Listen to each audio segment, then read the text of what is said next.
사무엘상 18장 5절부터서 16절까지의 말씀. 이 시간에도 은혜의 자리에 나오신 여러분들을 주의 이름으로 환영합니다. 오늘 말씀을 통해서 다윗의 인생 속에 담긴 우리의 신앙 인생을 말씀으로 찾아서 확인하고 이 말씀을 통해서 우리가 새 힘을 얻으려고 합니다. 오늘 본문 사무엘상 18장에서 이제 사무엘상 성경이 끝날 때까지 오늘 본문부터 시작해가지고 다윗은 사울왕 밑에서 온갖 핍박을 견뎌야 하는 그런 고단한 인생을 살아갑니다. 지금까지 다윗의 인생은 인생도 아니었다라고 말씀드릴 수 있겠습니다. 오늘 본문부터서 사무엘상 성경이 끝날 때까지 다윗이 말할 수 없는 이 고단한 인생을 살아가게 됩니다. 다윗은 사울 왕이 가장 믿는 부하가 되었습니다. 이게 사울 왕의 가장 믿는 부하가 다윗입니다. 그리고 다윗은 그 사울 왕의 아들인 요나단과도 그냥 친구가 아니라 마음을 깊이 나누는 친구 중에 친구가 되었습니다. 또 다윗은 사울 왕의 딸인 미갈과 결혼을 했습니다. 그러니까 다윗은 사울 왕의 믿을 만한 그런 부하이면서 또 사위이면서 아들의 가장 친한 친구 중에 친구입니다. 그래서 어떻게 보면 하나님께서 가족들 다윗에게 이스라엘 왕으로 기름 부음을 부은 이후로 어떻게 보면 다윗이 이제 그 왕권 자리에 자기가 이제 이스라엘 왕이 되기 위해서 그 자리로 차근차근 이렇게 나아가는 것처럼 보여지기도 합니다.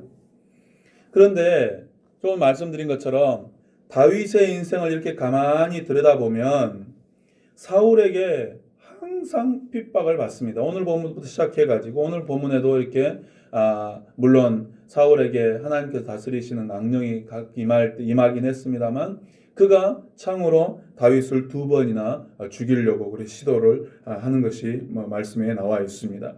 그래서 오늘로부터 시작해가지고 사울에게 이렇게 항상 핍박을 받게 되는데 그래서 다윗은 하나님께 분명히 그가 왕으로 기름 부음을 받았습니다. 그런데도 불구하고 다윗이 실제로 그가 왕이 되어가지고 왕의 자리에 앉게 될 때까지 뭐라고 말씀드릴까요? 상당 기간 다윗은 참 말 그대로 고난의 인생을 살아가게 됩니다. 오늘 예를 들어서 오늘 말씀을 보면 12절 말씀 한번 보실까요? 12절 말씀 제가 보겠습니다. 여호와께서 사울을 떠나 다윗과 함께 계심으로 사울이 그를 두려워한지라. 그러므로 사울이 그를 자기 곁에서 떠나게 하고 그를 천부장으로 삼음에 그가 백성 앞에 출입하며 다윗이 그 모든 일을 지혜롭게 행하니라. 여호와께서 그와 함께 계시니라. 사울은 다윗이 크게 지혜롭게 행함을 보고 그를 두려워하였으나 온 이스라엘과 유다는 다윗을 사랑하였으니 그가 자기들 앞에 출입하기 때문이었더라. 그렇습니다. 다윗이 하는 모든 일들은 다 지혜롭습니다. 다윗이 뭔 일만 했다 하면 지혜롭게 이렇게 일을 착착착 풀어가고 진행하고 하는 것입니다. 어떻게 그럴 수 있습니까? 이유는 간단합니다. 하나님께서 다윗과 함께 하셨기 때문입니다. 그러니 당연히 모든 백성들도 다윗을 좋아하고 다윗을 사랑하게 되는 것이지요. 그러나 정작 이것을 보고 배알이 꼬이고 아픈 사람이 한 명 있습니다. 사울왕입니다. 사울왕은 이때로부터서 이게 다윗을 지금 죽이려고 하는 것이지요. 그러니까 계속 말씀드리고 있지만 이때부터서 다윗의 그 험난한 고단한 인생이 시작이 됩니다. 이런 다윗을 보면 좀 우리 생각하고는 좀 다른 것 같습니다. 우리 생각에는 하나님이 다윗하고 좀 함께 하시지 않습니까? 그래서 모든 일들을 다윗이 하기만 하면 이렇게 지혜롭게 착착 풀리고 일을 진행하도록 만들어 주시니까 그 하나님께서 다윗하고 함께 계시고 또 하나님께서도 우리가 알고 있는 것처럼 다윗을 이스라엘의 왕으로 이렇게 정하시고 기름을 부으셨지 않습니까? 그렇다면 그 다음 과정은 하나님께서 다윗에게 이스라엘 왕으로 기름을 부으시고 지금 하나님께서 다윗과 함께 계시니까 우리가 생각할 때는 그 다음에 다윗의 인생은 어떻게 될까요? 꼬불꼬불 가야 되겠습니까? 아니면 탄탄대로로 쭉쭉쭉 뻗어가야 되겠습니까? 왜? 우리 생각에는 하나님께서 왕으로 기름도 부으셨고 함께 하시고 지금 일도 잘 됩니다. 지혜롭게 백성들에게 사랑도 받습니다. 그러니까 요 다음부터서 다윗의 인생은 말 그대로 탄탄대로로 우리 백록들어는 그런 2차선이 아니라 우리 4차선, 8차선 그런 서울 갈 때 그 12차선 그런 데 좀 쭉쭉쭉쭉 뻗어가 가지고 말 그대로 순탄하고 형통하게 일이 그 다윗의 인생이 그렇게 착착착 풀려갔으면 돼야 되는 거 아닌가. 우리 생각이 그랬습니다. 우리 생각이. 그러나 다윗의 인생은 그렇지가 않다라고 하는 것이죠. 하나님께서 계획하셨고 그래서 하나님의 약속을 따라서 이 일들이 지금 진행되어 가는 것을 보면 이 일들이 이렇게 진행되어 가는 것을 보면 우리는 다윗의 인생이 탄탄대로 쭉쭉쭉 풀려야 될 것 같은데 실제로 다윗의 인생은 그렇지 않다. 그러면 하나님께서 다윗을 포기한 것인가? 그렇지는 않거든요. 하나님께서 다윗과 함께하고 계십니다. 그러니까 우리는 이때 생각을 해.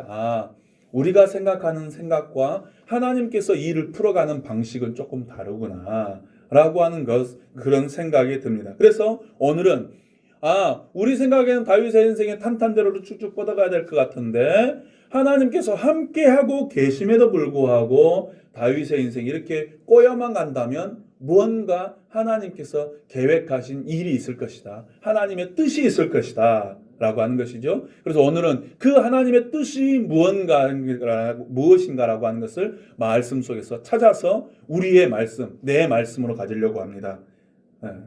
오늘 그와 같은 은혜가 있기를 축복합니다. 그럴 때 이제 다윗만 놓고 보면 우리가 다윗만 하나만 딱 놓고 보면 우리가 우물 안의 개구리처럼 잘 못 찾을 수가 있습니다. 그래서 다윗과 대표적인 경우를 하나 찾아보면 이 다윗과 이 사람을 딱 대조를 해보면 쉽게 확인할 수가 있는데 이 사람이 누구인가? 바로 요셉이라고 하는 것입니다. 요셉입니다. 요셉. 그래서 말씀을 한번 찾아서 확인해 보겠습니다. 우리가 지금 사무엘상을 펴고 있는 창세기로 가겠습니다. 창세기 39장 1절 말씀입니다. 창세기 39장 1절 말씀.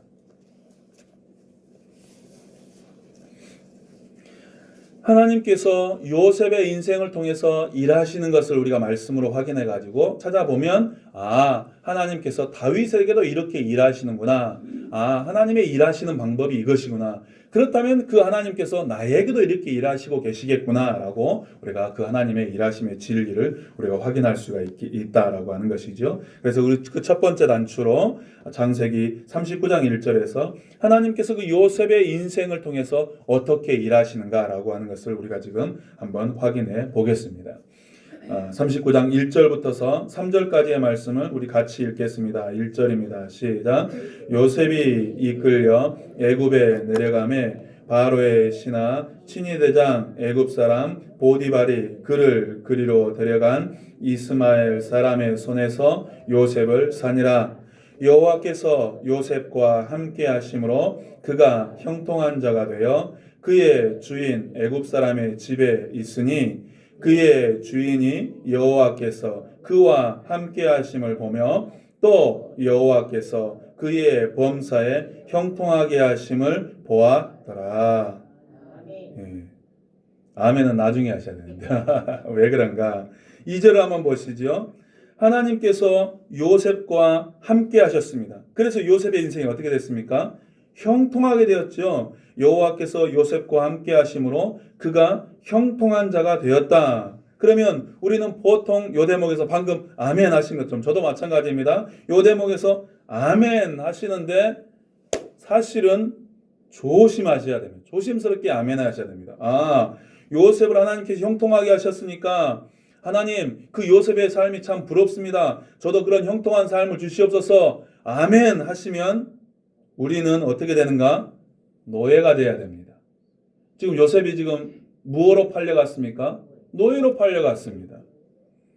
노예로 팔려가는데 그의 인생이 형통해 본들 얼마나 형통하겠습니까? 네. 또 보실까요? 노예라고 하는 자리가 어떤 자리입니까? 노예라고 하는 자리는 자기의 인생이 없습니다.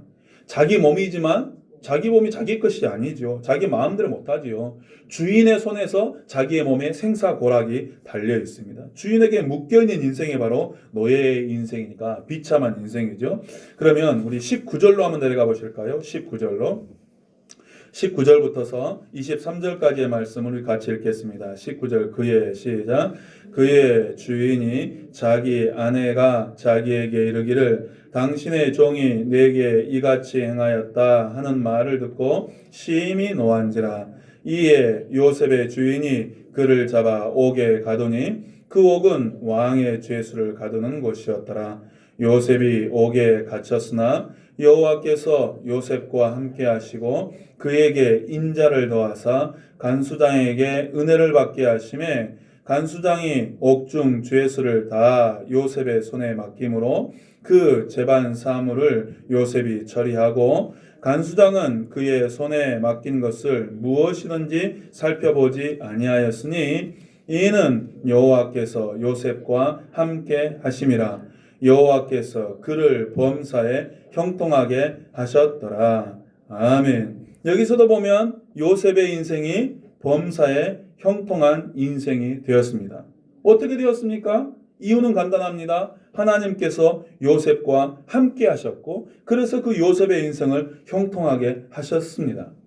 그래서 이제 대충 눈치를 채셨겠습니다만 요 대목에서 나도 요셉처럼 형통한 삶을 살았으면 좋겠다.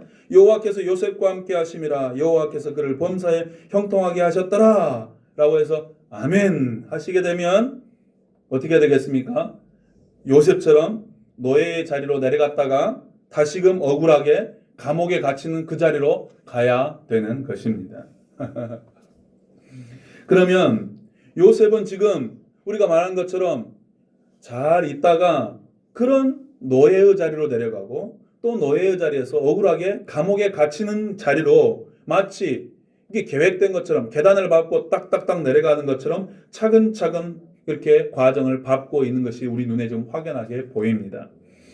우리는 요셉이 20살이 채 되지 않았던 그때에 형님들을 상징하는 곡식단이 자기 곡식단에 와가지고 절을 합니다. 또 자기 부모님과 어머니 아버지와 형님들을 상징하는 해와 달과 11별이 자기에게 절하는 꿈을 꾸었습니다. 우리가 잠잘 때 꿈을 가끔 꾸기도 하시지 않습니까? 근데 잠잘 때 꾸는 꿈이 내가 오늘 밤에 이런 꿈을 꿔야 되겠다. 그렇게 해서 꿈이 꾸어지는 것은 아니지 않습니까? 요셉도 마찬가지지요. 또 요셉은 그 꿈을 2번씩이나 꾸고 나서도 그 의미가 무엇인지를 전혀 알지를 못했습니다. 자, 그러면 한번 생각을 해보시지요. 요셉이 어느 날 노예 상인에게 팔려버렸습니다. 그런데 우리 괴한에게 납치당해가지고 인신매매 당하듯이 이렇게 팔린 것이 아니라 누구 손에 팔렸습니까? 형님들 손에 팔렸습니다. 왜요? 그 꿈 이야기 2번 꿈 이야기를 잘못해가지고 시기당해서. 그러면 요셉이 그렇게 애굽으로 팔려가면서 그렇게 이제 팔려가지 않습니까? 그럼 요셉이 팔려갈 때 요즘 말로 가면 차가 있으니까 차에 그렇게 뒷자리에 편안히 앉거라. 태워서가 그때는 낙타였으니까 네 낙타 뒤에 평안히 앉아서 따라오는 거라 그랬겠습니까? 질질 끌고 가겠습니까? 당연히 노예가 질질 끌고 그렇게 갔지 않겠습니까? 그러면 요셉이 그렇게 끌려갈 때 생각을 합니다. 형님들이 어째서 나를 팔았을까? 형님들이 뭔 일인지는 모르지만 형님들이 마음이 상하셔가지고 그냥 홧김에 나를 그렇게 팔았겠구나. 아이고 형님들 참 그 일도 그렇게 하실까 참 서운하네. 요렇게 했겠습니까? 아니면 끌려가면서 일을 빠득빠득 하겠습니까? 우리 집사님, 권사님들이야 다 이렇게 은혜로우시고 성령 충만하셔가지고 형님들이 잠깐 그렇게 생각하셨겠다 하겠지만 저 같으면 이 일을 빠득빠득 하겠습니다. 요셉도 그렇지 않겠습니까? 그래 이제 요셉이 그렇게 일을 빠득빠득 갈면서 뭐라고 생각했겠습니까? 제가 생각해 보니까 내가 지금은 노예로 끌려가지만 내가 끌려가가지고 시부지가 안 살고 내가 반드시 성공하리라. 반드시 성공해가지고 내가 형님들 나를 이렇게 몰래 팔아버린 그 형님들 앞에 내가 보란듯이 나타나리라. 이렇게 생각 안 하겠습니까? 보통 이렇게 생각하지 않습니까? 드라마도 그래 나오고. 그렇게만 했을 것입니다. 그래서 요셉이 보디발의 집에 팔려가가지고 시부직 일을 했습니까? 아니면 정말로 죽기 살기 일을 했습니까? 죽기 살기 일을 했지 않겠습니까? 그러니까 그 보디발 장군의 눈에 띄어가지고 자기를 갖다가 그 집에서 1인자로 노예 중에서 1인자로 만들어준 것 아니겠습니까? 그때 아마 요셉이 일을 하면서 노예로 그 애굽에서 일을 하면서 아마 자기가 꾸었던 그 꿈, 그 두 가지 꿈을 아마 생각했을 것 같습니다. 11볕단이 내 볕단에게 절을 하고 해와 달과 별이 나에게 절을 하는 꿈을 꾸었는데 그 꿈이 무엇일까? 그 꿈이 지금도 선명한데 참 그 꿈의 이유를 잘 모르겠네 라고 하면서 아무튼 내가 여기서 어떻게든 성공해가지고 내가 금이 환영해서 아버지 앞에 떡하니 나타나서 보란듯이 내가 형님들을 내가 아버지 앞에서 뭐라 그러고 말씀드릴까요? 면박을 주고 내가 이 수모를 내가 갚으리라. 그렇게 하면서 그가 그 인생을 살아가고 있는 중에 어떤 일을 하느냐? 보디발의 아내가 유혹을 합니다. 그런데 요셉이 신앙을 잘 지키고 있었던 거로 그 유혹을 정직하게 뿌리칩니다. 정직하게 뿌리친 것이 화근이 되었습니다. 그렇게 해서 어떻게 됐습니까? 억울하게 감옥에 갇혔습니다. 요셉 입장에 대해서 제가 생각해 봅니다. 아이고, 내 인생 참 보디발 장군 집에 가지고 비록 노예지만 그래도 내가 어떻게 여기서 내가 반드시 살아나가리라 라고 생각하고 그렇게 일을 할 때 희망이 보였지 않습니까? 처음에는 그 노예의 제일 밑바닥부터 시작해가지고 지금 그 장군 집에 지금 노예의 제일 첫 번째가 되는 그런 자리까지 올라갔으니까 드디어 내 인생에 희망이 보이는구나. 이제 이 우리 주인이 나를 조금만 좋게 보여줘서 좋게 봐가지고 이 노예에서 자유인으로 풀어주면 이제 그러면 되는 겁니다. 이제 그러면 이제 집으로 금이 환영해가지고 이제 아버지 야곱 앞에서 형님들을 보란듯이 면박을 주고 이 수모를 다 갚으리라 라고 그렇게 생각을 하고 그렇게 내 인생에 한 줄기의 희망이 보이는구나 라고 살아가던 차에 그만 신앙을 지킨다는 것이 정직하게 한다는 것이 그만 그것이 오히려 화근이 돼가지고 그것을 뒤집어 쓰고 자기의 감옥까지 들어와 버렸습니다. 요셉이 생각합니다. 내 인생은 자꾸 왜 이러는 것일까?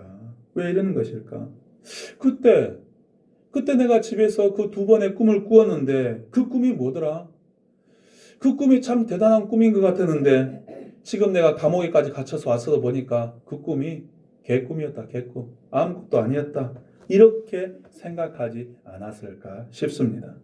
우리가 얼마 전에 한번 찾아봤는데요. 이 요셉의 이야기를 오늘 방금 보았던 창세기의 말씀보다 조금 다른 각도로 우리가 설명해 놓은 말씀이 기록해 놓은 말씀이 있습니다. 우리가 찾아보았었는데 시편 105편으로 가겠습니다. 시편 105편을 찾아보실까요? 구약 879페이지입니다.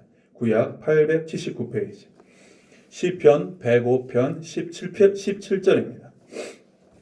시편 105편 17절.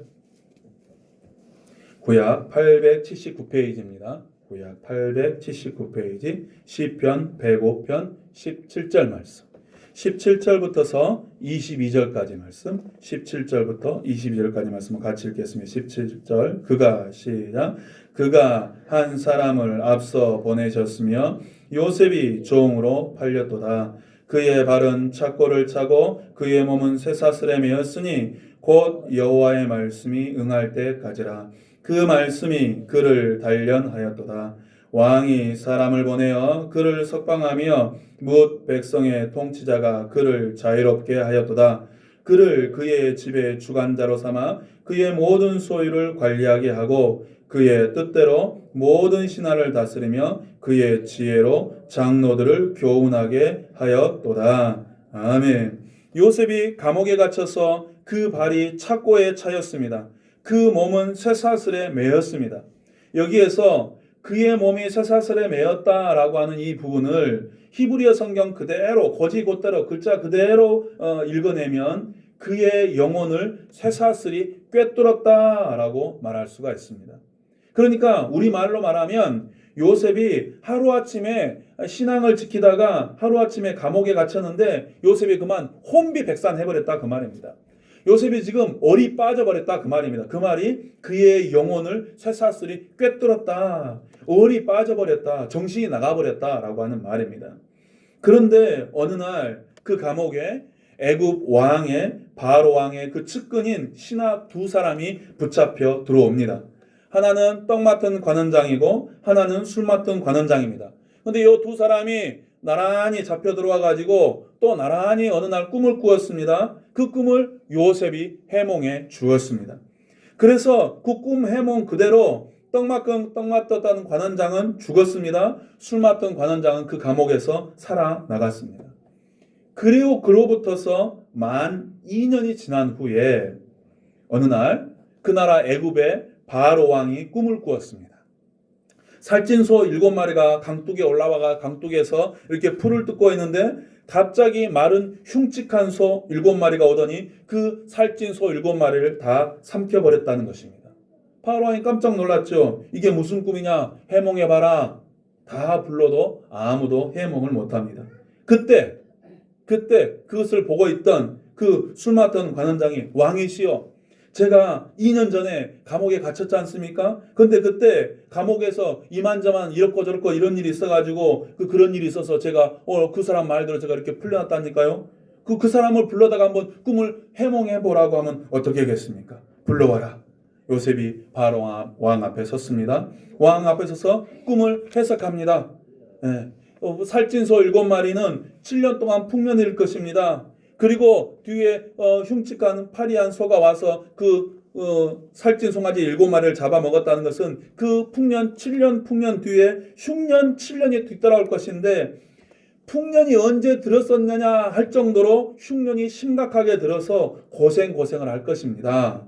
왕이 묻습니다. 야, 그러면 어떻게 해야 되겠냐? 어떻게 대비해야 되겠냐? 요셉이 대답합니다. 왕이시여, 창고를 짓고 7년 그 풍년 동안에 곡식들을 다 저장해서 흉년을 대비하면 되겠습니다. 왕이 말합니다. 그 일을 요셉 네가 해라. 할렐루야. 그래서 요셉이 그 자리에서 총리가 되었지 않겠습니까? 그런데 놀라운 것은 이것입니다. 진짜 놀라운 것은 뭐냐? 물론 요셉이 하루아침에 총리가 되었다, 애굽 나라의 총리가 되었다라고 하는 것도 놀라운 일입니다만 진짜로 놀라운 일은 뭐냐? 애굽의 총리 자리에 앉아서 그가 총리로서의 일을 해낸다라고 하는 것입니다. 할렐루야. 한번 생각해 보시죠. 총리라고 하는 자리가 그러니까 네 마음에 든다. 네 앉아서 일을 해봐라. 그럼 덜컥 앉으면 그 자리에 덜컥 자리를 주면 일을 해낼 수 있는 그런 만만한 자리인가요? 네? 아니 주한 면사무소의 면장님도 또 길 가는 사람 붙잡아가지고 죄송하지만 어디 동네 이장님 붙잡아가지고 면장 해보시오 하면 그 면장 그 이장 평생 이장밖에 못 하시는 분이 그 면장 일을 해내시겠던가요? 그렇지 못하는 거거든요. 그런데 요셉을 생각해 보십시오. 요셉이 내가 이제 총리가 될 것이다. 그렇다면 내가 나라를 다스리는 공부를 열심히 해야지. 그런 공부를 한 적이 있었습니까? 없었습니다. 형들에게 노예로 팔려와서 노예 생활하면서 죽기 살기로 일했습니다. 왜요? 죽지 않기 위해서. 왜냐하면 노예는 죽고 사는 문제가 주인의 손에 달려있기 때문에. 처음에는 죽기 살기로 죽지 않기 위해서 일했고 나중에는 아까 말씀드린 것처럼 요셉도 우리와 똑같은 사람이니까 그런 마음이 있어서 내가 반드시 여기서 살아나가야 되겠다. 내 이 억울한 인생을 내가 반드시 회복해야 되겠다. 아마 그런 인생으로 그런 마음으로 그저 매일매일 그렇게 일을 했지 총리가 되는 그 공부를 해본 적은 없다라고 하는 것입니다. 더 놀라운 것은 이것입니다. 22절 말씀. 우리 22절 말씀 다시 한번 21절 22절 말씀 다시 한번 같이 읽겠습니다. 21절입니다. 그를 그의 집의 주관자로 삼아 그의 모든 소유를 관리하게 하고 그의 뜻대로 모든 신하를 다스리며 그의 지혜로 장로를 교훈하게 하였도다. 아멘. 요셉이 자기의 뜻대로 모든 신하를 다스립니다. 장로들을 교훈할 수 있는 지혜로 그가 장로들을 다스립니다. 그러면 애굽 나라의 그런 장로들이 호락호락한 사람들이 아닙니다. 여기서 장로라고 하는 것은 장관들을 말합니다.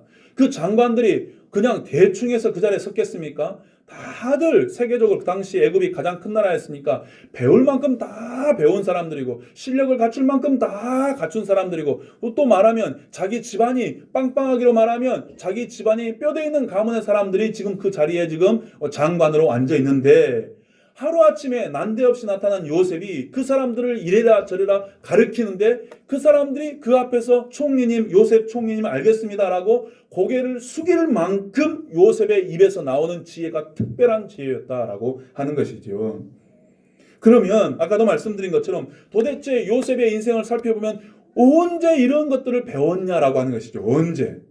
그런 배울 만한 기회가 전혀 없었습니다. 그런데 아까 우리가 지금 찾고 있는 이 시편 105편 17절에서 확인할 수 있는 것은 뭔가? 17절 이하에서 확인할 수 있는 것은 뭔가? 하나님께서 요셉을 붙잡아 가지고 족쇄에 발을 족쇄에 차고 그의 영혼을 쇠사슬로 꿰뚫어 가지고 그를 그 자리에 앉혀 놓으시고서 하나님께서 하나님의 신적인 능력으로 그를 그 자리에서 하나님께서 지혜로 가르쳐 주셨다라고 하는 것입니다. 이 놀라운 지혜를 믿으시기를 축복합니다. 그러니까 형들에게 배신을 당하고서 노예로 팔렸고 보디발의 집에서 정직하게 굴다가 거꾸로 감옥에 들어가서 거기에서 족쇄에 묶여서 얼이 빠지고 우리가 생각할 때는 얼이 빠지고 혼비백산해 있는 동안에 하나님은 무슨 일을 하셨느냐?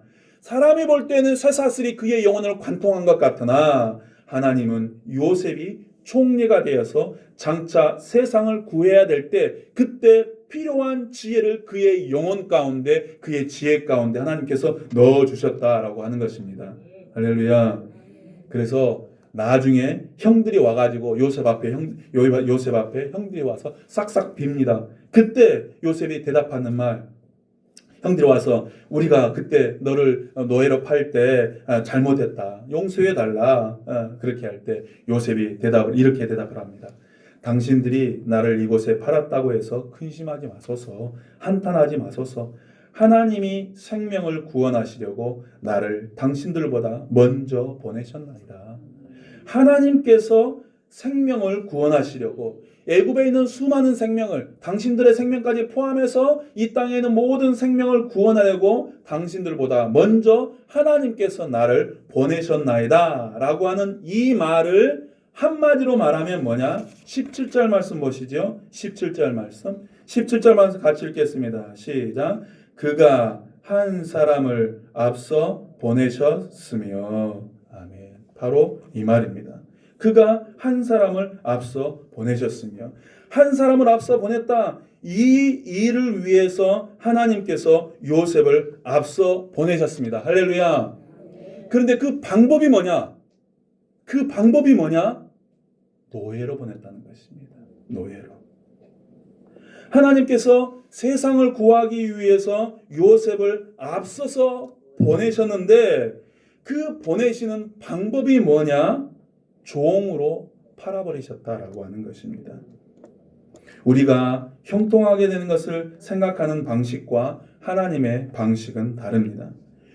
당사자인 요셉도 그런 하나님의 방식을 그때는 몰랐습니다.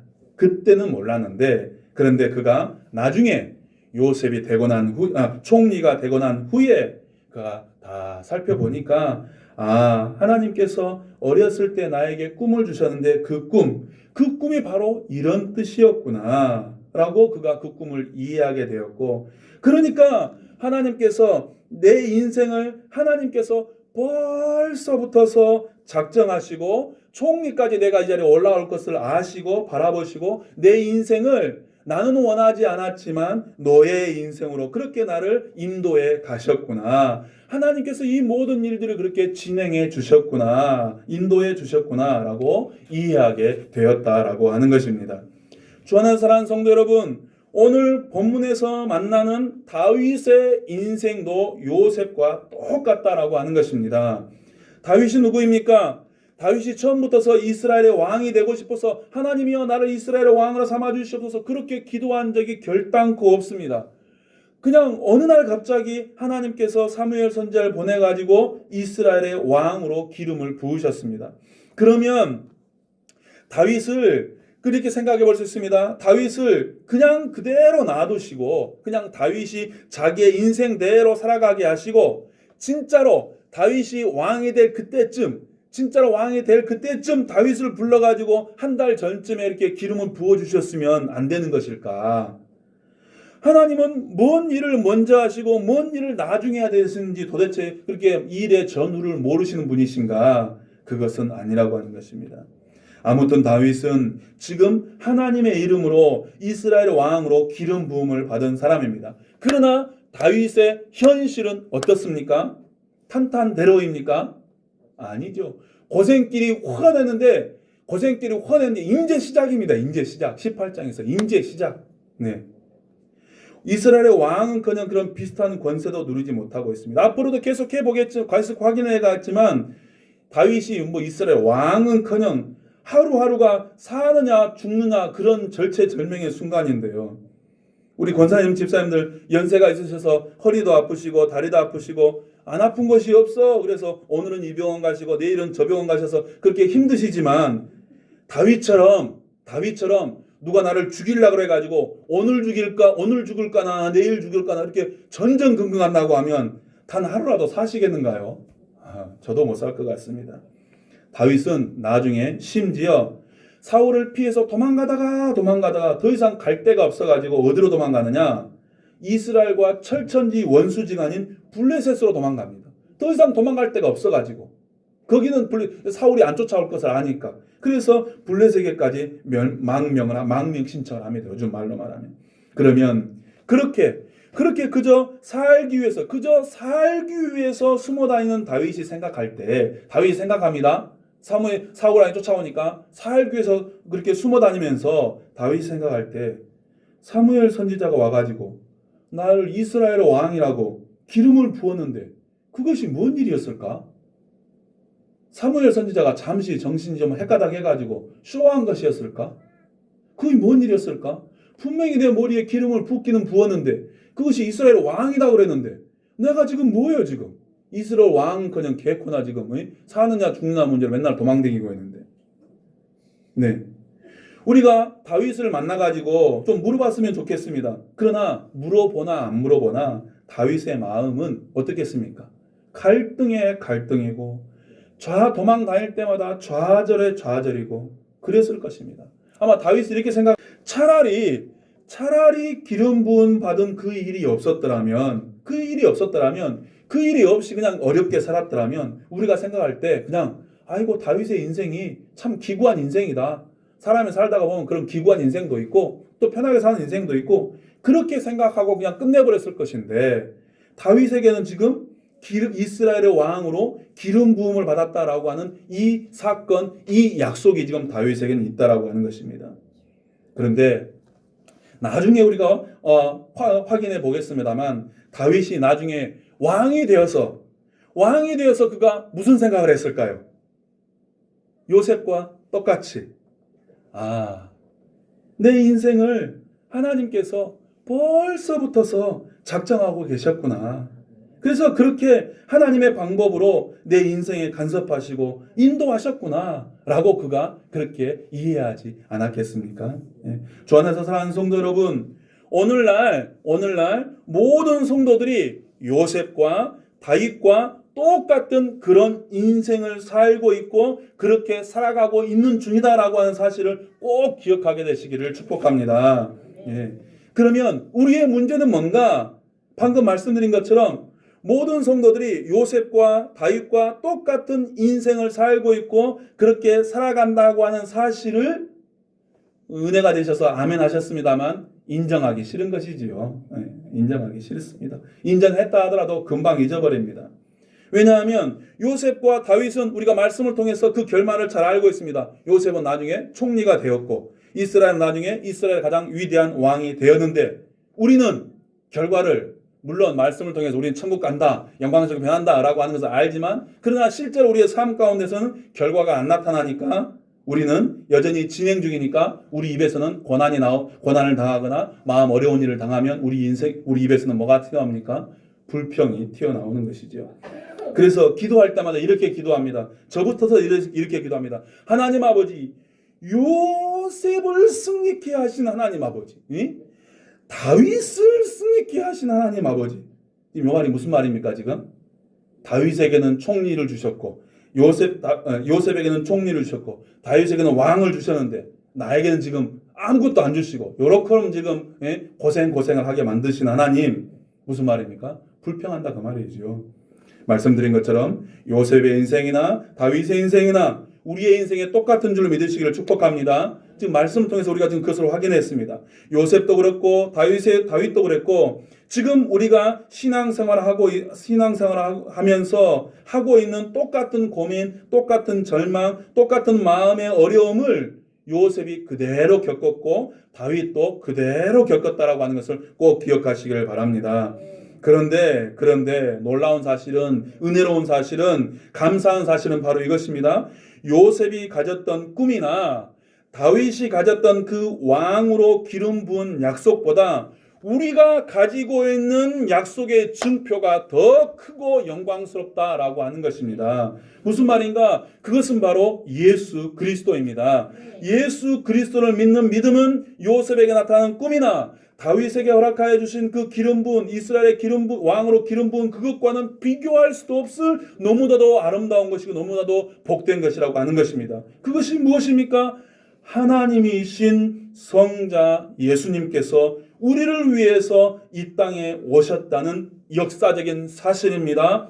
그리고 내가 아직 죄인 되어 있을 때에, 천지분간 못할 때 하나님이 누구시고 예수님이 누구시고 성령님이 누구시고 구원이 무엇이고 천국이 무엇이고 지옥이 무엇이고 그런 것을 아무것도 모를 때 하나님께서 강권적으로 나에게 찾아오셔서 나로 하여금 주는 그리스도시요 살아계신 하나님이시다라고 말할 수 있도록 나를 알게 해주셨다라고 하는 것입니다. 그리고 나에게 구원을 선물로 주셨다라고 하는 사실입니다. 이 사실은 그 무엇과도 비교할 수가 없는 너무나도 크고 놀라운 증표라고 하는 것입니다. 이 놀라운 약속이 이미 우리에게 주어졌다라고 하는 것을 믿으시기를 축복합니다. 꿈으로 요셉을 시작하셨고 기름을 부어서 다윗의 인생을 시작하신 하나님께서 결국은 그들의 인생을 열매 맺는 인생이 되도록 이루셨다면 우리에게는 더 큰 요셉과 다윗과는 비교할 수 없는 더 큰 증표를 주신 하나님께서 지금은 우리의 인생이 고달프고 힘들지만 마침내 우리의 인생도 좋은 것으로 열매 맺도록 우리의 인생의 결과를 만들어 내실 거라고 하는 것도 믿으시기를 축복합니다. 다만 기억할 것은 요셉과 다윗의 인생은 우리가 말씀으로 그 결과를 확인을 했지만 우리의 인생은 아직 결과를 향해서 가는 그런 과정 중에 있다라고 하는 것입니다. 어떤 과정입니까?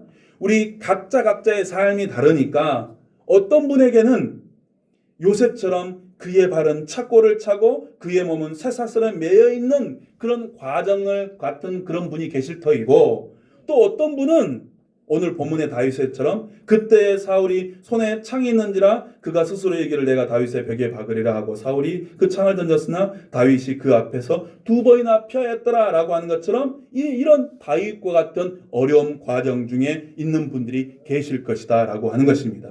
그러나 우리가 다시금 꼭 기억해야 될 것은 사실은 이것입니다. 너희 중에 누가 아들이 떡을 달라 하는데 돌을 주며 생선을 달라 하는데 뱀을 줄 사람이 있겠느냐? 너희가 간자라도 좋은 것을 자식에게 줄 줄 알거든 하물며 하늘에 계신 너희 아버지께서 구하는 자에게 좋은 것으로 주시지 않겠느냐. 우리가 아직 죄인 되어서 무엇이 좋은지 무엇이 나에게 필요한지 모를 때 하나님께서 나에게 찾아오셔서 가장 값지고 가장 귀한 보화와 같은 당신의 육체를, 당신의 생명을 십자가로 우리에게 주셨다면 그 하나님께서 하찮은 꿈으로 시작하신 요셉의 인생도 열매 맺게 하셨고 아무도 모르게 자기 가족들만 보는 앞에서 이스라엘 왕으로 기름 부으셨던 다윗의 인생을 그렇게 마침내는 모든 이스라엘 왕으로 가장 뛰어난 왕으로 세우시는 결과를 만들어 내셨다면 우리의 인생도 아직은 과정 중에 있지만 마침내는 우리가 구하는 것보다 하늘에 계신 아버지께서 더 좋은 것으로, 내가 지금 과정 중에서 하나님 내 인생이 너무 괴롭습니다, 하나님 내 인생이 너무 불편합니다, 이 가시 하나만 뽑아주시옵소서, 그러면 내 인생 숨통 트일 것 같습니다 라고 우리가 이렇게 그냥 이 자리에서 그렇게 우물 안에 개구리처럼 그렇게 하나님 앞에서 간구하지만, 그러나 하늘에 계신 우리 아버지께서는 우리가 간구하는 것보다 더 좋은 것으로 우리의 인생의 결과를 만들어 내실 것이라고 하는 것을 믿으시기를 축복합니다. 그렇습니다. 믿음으로 산다라고 하는 것은 하나님의 약속을 믿고 지금 현실이 고단할지라도 우리에게 그 구원과 은혜를 베푸시고, 그래서 우리 안에서 이 착한 일을 시작하시는 이가 그리스도 예수의 날까지 그 약속을 이루실 것이라고 하는 것을 확신하는 것, 그것이 믿음입니다. 그리고 그 믿음으로 인내하는 것이 바로 믿음으로 사는 인생이 되겠습니다. 이와 같이 믿음으로 사는 인생으로 이 한 주간도 복된 인생 살아가시기를 주님의 이름으로 축복합니다. 기도하겠습니다. 하나님 아버지의 은혜를 감사합니다. 예수 믿는 인생이 무엇인지 말씀을 통해서 다시 한번 확인하였습니다.